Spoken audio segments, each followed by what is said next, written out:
Hello, welcome to Chapter 3, Defining the Young Child. This is going to be a review of basic child development, and we're going to talk about the developmental domains, which are social emotional development, physical motor development, and cognitive language development. I like to talk about four developmental domains most of the time. I separate out cognitive and language development mostly because language development is such a big thing. Um, it can't happen without cognitive development, but it also involves some physical motor development because you can't talk without using your muscles, right? And also some social emotional development because you need to learn how you relate to and deal with other people. So I think language development is in my world, I like to think about four domains. Okay. Um, your book goes into a lot of description of word pictures. And this is a very interesting way of thinking about developmental um, development. So, what it does is it really breaks different age groups and developmental levels down and talks about what are the common behaviors and what are the skills and what are the things that kids are doing. So spend some time when you're looking at your book, reading this big chapter on those word pictures. You'll see a lot of things that you will find useful as you go forward. So knowing that 2-year-olds like to climb, right? And it's not just your 2-year-old, it's a lot of 2-year-olds, okay? So the value of these is that it shows you what behaviors are going to occur and you'll see what are normal patterns.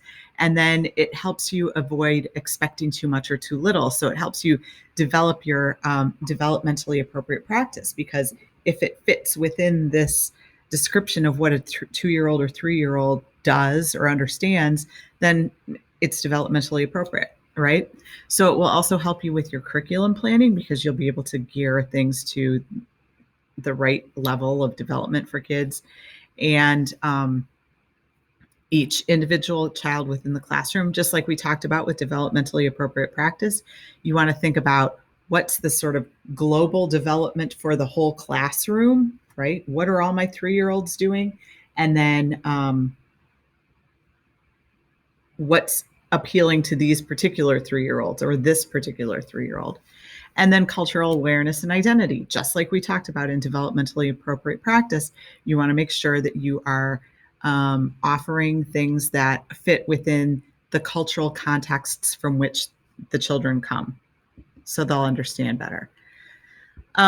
So what you want to do when you're using these word pictures is use your experiences to understand children, and also looking at these word pictures to understand children. So you're not just using your own experience with your own child, right? Or your own experience with white children from middle class backgrounds, right? You need to understand that there are a variety of impacts that help a child's development or hinder a child's development too.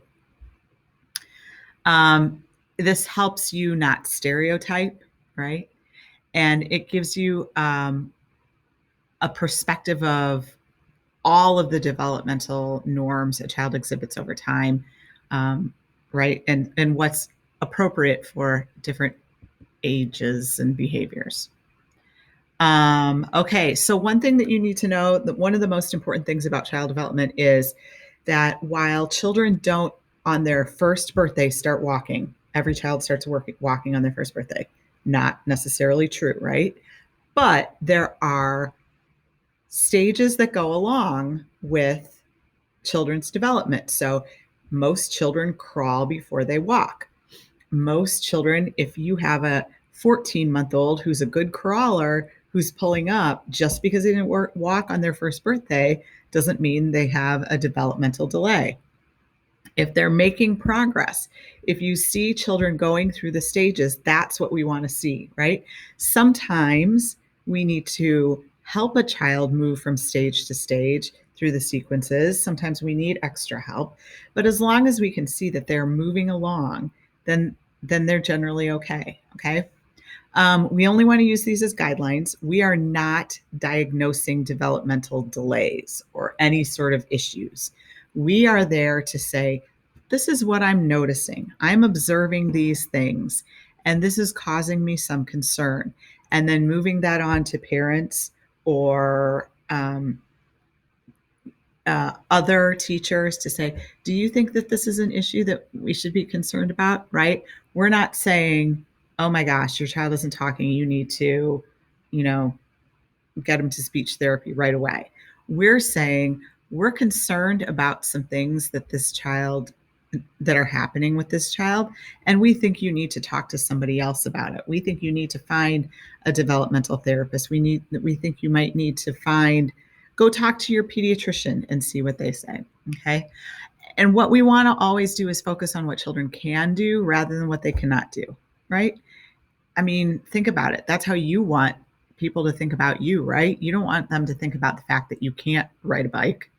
You want them to think about, wow, but she's really great at singing, right? So, what are a child's strengths? We talk about strengths based um, planning and observation and assessment, right? What are the things this child does particularly well?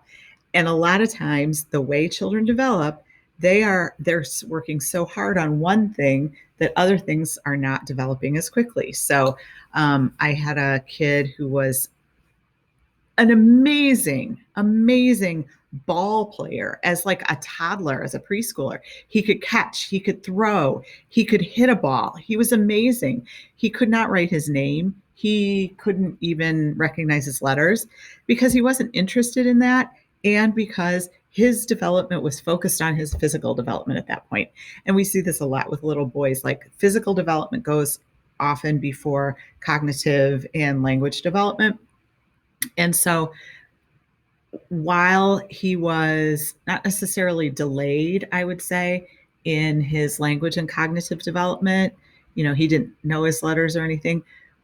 We kept track of that, but we could see that he was excelling so much in this one area that really it was taking all of his little brain and, physical and cognitive power to do this stuff. Now, he's fine. It catches up. Some development happens faster and some happens slower. And as long as you continue to see development and it continues to move forward, then you're okay. Culture, race, and ethnic considerations. There are all kinds of populations with all kinds of cultures, and it's important that we know about a child's cultural history and values and beliefs.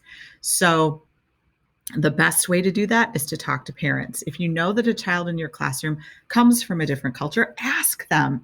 Ask the parents, we were thinking about doing some sort of holiday theme, but we want to make sure that your culture is represented here. What can you tell us about that, right?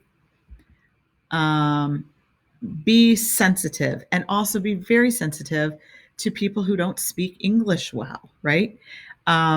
You're around little people who don't speak English all that well, right?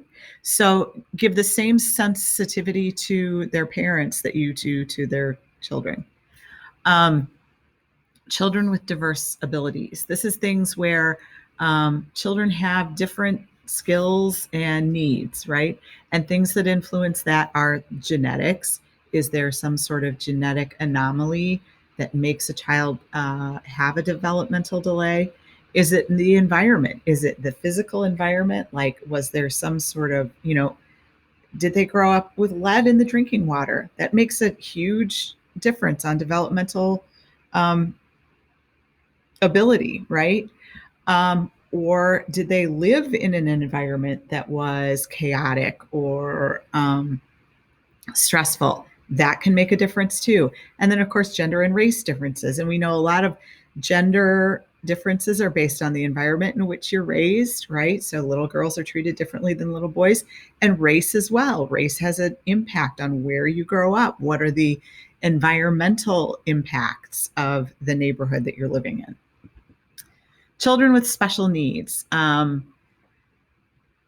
We understand special needs to be when a child has delays or abnormal or atypical development, or if they're severely or negatively affected. So anything that makes their development atypical, delayed, or severely affected, that's special needs. They may have learning disabilities. They can't remember things. They have a hard time reading. They can't see things the way we do. They can't write like we do, or numbers are weird for them. They may have a strength in one area but a disability in another. So like the kid that I was talking about, he wasn't necessarily it wasn't a learning disability, and he wasn't a child with special needs, but he was very strong in his physical development, and his cognitive and language development was not as strong.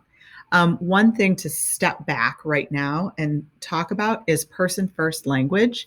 And that means that we talk about the person first, and then whatever their need is second. So we don't say a special needs kid. We say a child who has special needs. We don't say an autistic kid. We say a child who has autism. We don't say a Down syndrome kid. We say a child who has Down syndrome. That's person first language, and it's really important. We want to define people by who they are, not what afflicts them. So you are a person first. You're a child first. Okay, so talking about LD kids or special ed kids, that's not okay. That classifies them in a negative way. We want to talk about children who have special needs, children with learning disabilities, children who are in special education classes, that kind of thing. ADHD, we all think that all kids have it. Really, it's diagnosed in about 3 to 5% of all school age children. It's more severe than they just don't want to pay attention. This is they cannot control their behavior because of this disorder. So they're distracted. They have difficulty with social relationships. They have problems with organization.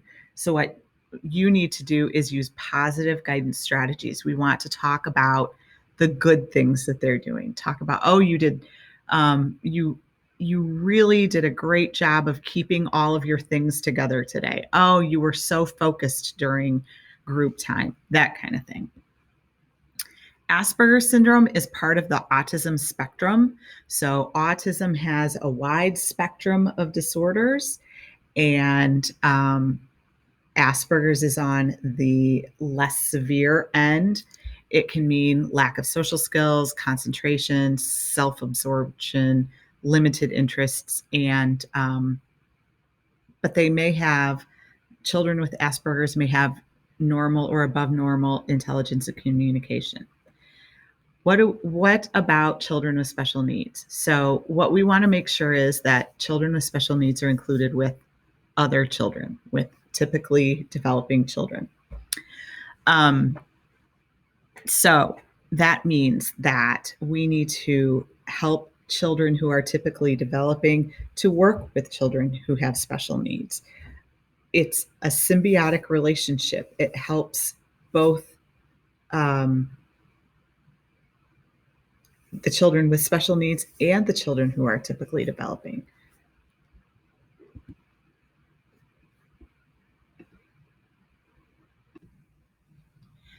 And then we also have children who are gifted and talented. So these are kids who have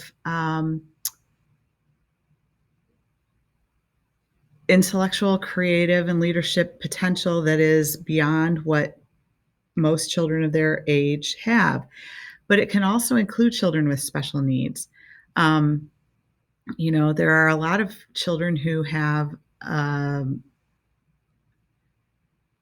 children with autism who have very highly intellectual brains, but their social skills are delayed or affected. So it's hard schools have a very hard time figuring out what to do with gifted children and how to make that work, unfortunately. And I guess that's it.